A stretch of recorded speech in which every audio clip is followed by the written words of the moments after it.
کہا جا رہا ہے کہ انرجی اور پیٹرول کا شارٹ فال پاکستان میں ہونے جا رہا ہے اور پیٹرول کی قیمتیں بھی 300+ ہو جائے گی, یہ بھی ہفتہ وار کہا جا رہا ہے حکومت بڑھائے گی, تو کیسے مینیج ہوگا خطے کی صورتحال؟ دیکھیے میں یہ ضرور کہوں گی کہ حکومت کی ایک لاپرواہی اس میں نظر آ رہی ہے, جس سے ڈیولپنگ یہ ایک دوسری دفعہ اسرائیل حملہ کر رہا ہے. اس دفعہ تو امریکہ اور اسرائیل کے نیکسس جو ہے وہ حملہ کر رہا ہے, اور اگر یہ جنگ لمبی چلی تو حکومت کو اینٹیسپیٹ کرنا چاہیے تھا اور آلٹرنیٹ سپلائیز جو ہیں وہ انشور کرنے تھے کہ تیل کہاں سے آئے گا.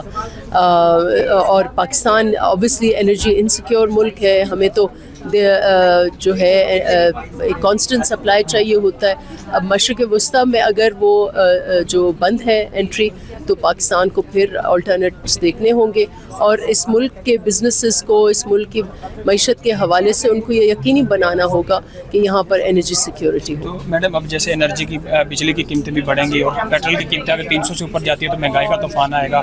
پھر کہا جا رہا ہے, اب یہ ایک اہم کوشچن یہ ہے کہ حکومت کرونا میں جس طرح ورک فرام ہوم کا سسٹم کیا تھا, اس طرح بھی کوئی متعارف کرا سکتی ہے؟ دیکھیں یہ ساری چیزیں بہت بالکل حکومت کو پلان کرنا چاہیے, لیکن اس کے ساتھ ساتھ ان کو آلٹرنیٹس بھی دیکھنے ہوں گے کہ آلٹرنیٹ روٹس کیا ہو سکتے ہیں تیل کے, کہاں کس اور کہاں کون سے, اور صرف اسٹریٹ آف ہرمیوز تو ایک نہیں ہے نا, پاکستان کے اور بھی ہیں اور باقی ملکوں کے بھی.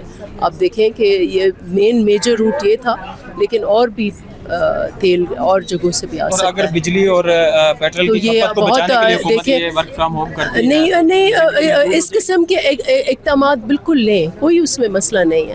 ورک فرام ہوم کر سکتے ہیں, اور بہت لوگ خود بھی پبلک ٹریول کریں, پبلک بسز میں لوگ زیادہ سفر کریں.